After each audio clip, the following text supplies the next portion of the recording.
In the heart of rural West Virginia, nestled among towering mountains and dense forests, there lies a road that has been the subject of fear and myth for generations. Blackstone Road, a forgotten stretch of highway, has become infamous for one reason: a series of disappearances and eerie encounters that have plagued the road for decades. No one who has ventured there at night has returned. Those brave enough to attempt the road after dark often find themselves caught in a chilling world beyond their comprehension, where the living and the dead exist in a macabre dance.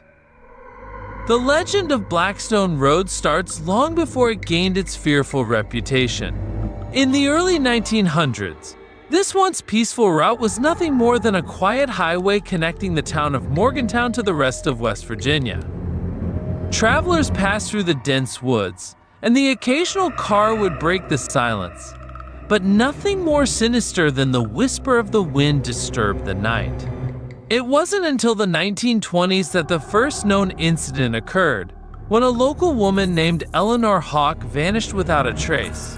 Eleanor was a schoolteacher who lived in a small cabin at the edge of the woods, just a few miles from Blackstone Road. Her disappearance sparked a manhunt, but no clues were ever found.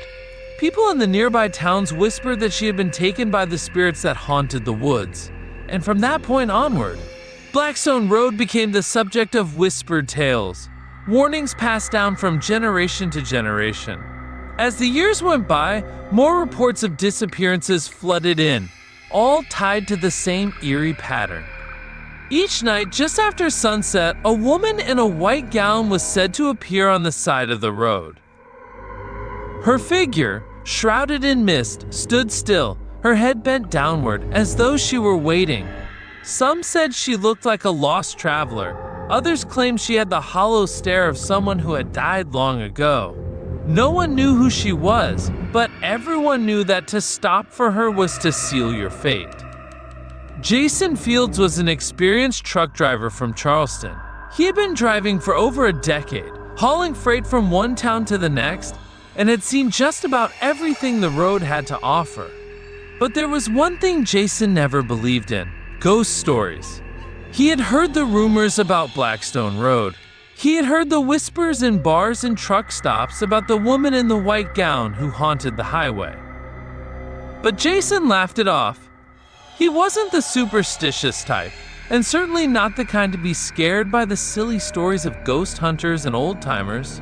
One evening, as he was driving through West Virginia on a late-night delivery to Pittsburgh, Jason's usual route took him toward Blackstone Road. He had passed through the area many times before, but tonight, something felt different. The night was unnaturally dark, with thick clouds blocking the moonlight, casting the landscape into a thick, oppressive darkness. The fog, which Jason had never seen in this part of the road before, seemed to materialize out of nowhere, covering the road in a blanket of cold mist. The headlights of his truck barely pierced the dense fog, casting long, distorted shadows that made the trees along the side of the road seem to twist and writhe like dark specters.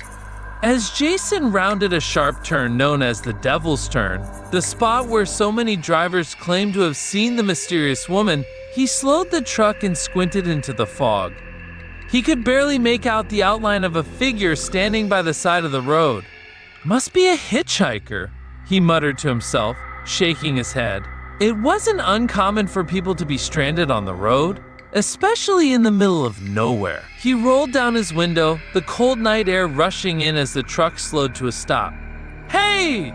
Jason called out, his voice carrying over the fog. "You need help?" The woman turned slowly to face him, and Jason felt a chill crawl up his spine. She was wearing a long white gown, her hair dark and tangled, hanging loosely over her shoulders. Her face was hidden in the shadows, but something about her posture seemed unnatural. She stood motionless, staring blankly ahead. Jason frowned, his fingers gripping the steering wheel tighter. "Are you okay?" he asked again, his voice trembling just slightly. Something was wrong. The air around him seemed to grow colder, heavier, as if the world itself was holding its breath. The woman didn't answer. Instead, she began to walk toward him. Her movements were slow, deliberate, as though she was floating rather than walking, her feet barely touching the ground. Jason's heart raced in his chest. He wasn't sure why, but a sense of dread washed over him. "Look, I don't have time for this," he muttered to himself, trying to start the truck again. The engine sputtered but didn't turn over. The woman was now only a few feet away from the truck, her face still hidden in the shadows. Jason's pulse quickened. He tried again to start the truck, but the engine stalled. He slammed the steering wheel in frustration. This wasn't happening. Not here, not now. He turned to look at the woman, but she was gone. His breath caught in his throat. Jason stared at the empty road, trying to process what had just happened. His mind raced. Had she been real? Was he imagining things? His hands were shaking and sweat beaded on his forehead. He turned the key in the ignition once more, but the engine wouldn't start. Then, out of the corner of his eye, he saw her again. She was sitting in the passenger seat. Jason's blood ran cold. He twisted his head to look at her. Her eyes, black as coal, stared at him with an emptiness that chilled him to the bone. Her lips were barely parted, as if she was about to speak, but no words came. Jason opened his mouth to scream, but no sound came out. His heart pounded in his chest, each beat louder than the last. The woman's head tilted to one side, and then she whispered, "I died here, on this road, many years ago. Now I wait for others, for you." Jason's body went numb. His vision blurred, his limbs freezing in place. He tried to move, tried to scream, but his mouth wouldn't open. The truck suddenly lurched forward, as if some invisible hand was controlling it. The tires screeched against the asphalt as the truck veered off the road, crashing through the guardrail and tumbling down the steep embankment into the darkness below. The last thing Jason saw was the woman in the white gown, her eyes glowing red with malice, and then everything went black. The next morning, a search team was sent to look for Jason when he didn't arrive at his destination. His truck was found at the bottom of the ravine, crumpled and mangled. Jason's body was discovered inside the truck, his eyes wide open in terror. His mouth was frozen in a silent scream, and his body was contorted as if he had tried to escape, but had been held in place by some unseen force.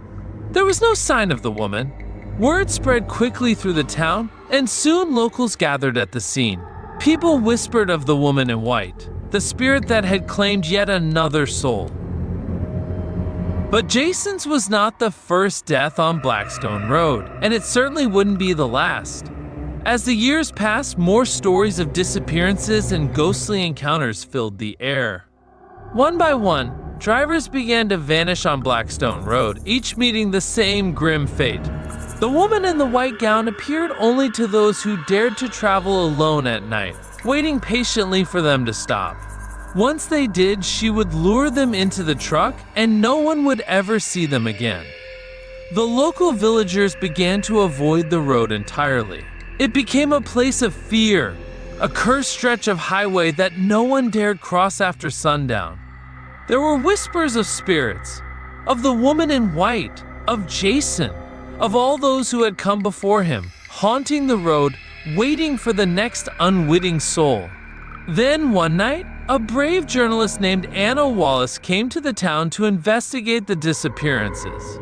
Anna had heard the rumors, and as a skeptic of the supernatural, she decided to see for herself whether the stories held any truth.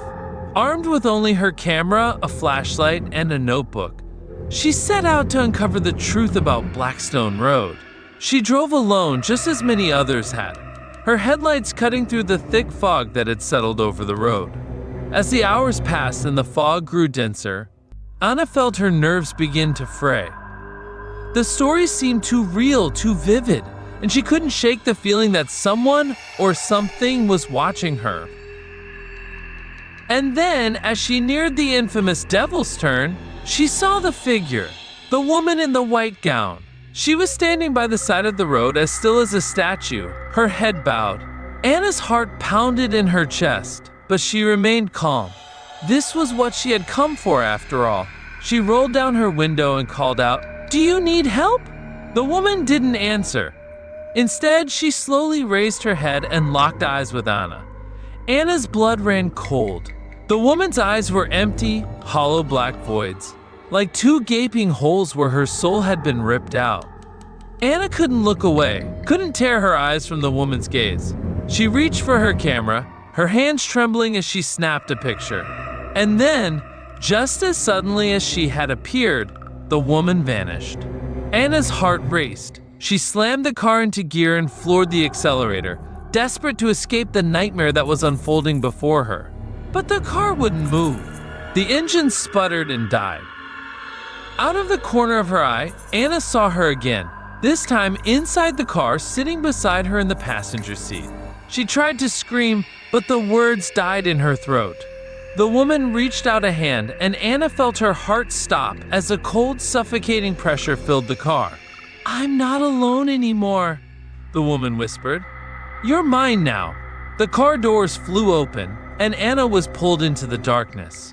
The next morning, Anna's car was found abandoned on Blackstone Road, her camera and notebook left behind.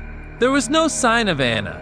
The townspeople said that the road had claimed another soul, that Anna was now part of the legend, lost forever to the spirits of Blackstone Road. Blackstone Road remains a place of mystery and terror. The spirits of those who have perished there continue to haunt the road, their souls forever bound to the place where they met their end. Travelers, curious and reckless, continue to disappear, lured by the woman in white. The road itself has become a symbol of the price one pays for confronting the unknown. If you ever find yourself on a lonely, foggy road in the middle of nowhere, and you see a woman in a white gown standing by the side of the road, remember this: some roads are not meant to be traveled. Once you stop, there is no turning back. The spirits of Blackstone Road will claim you, just as they have claimed so many others.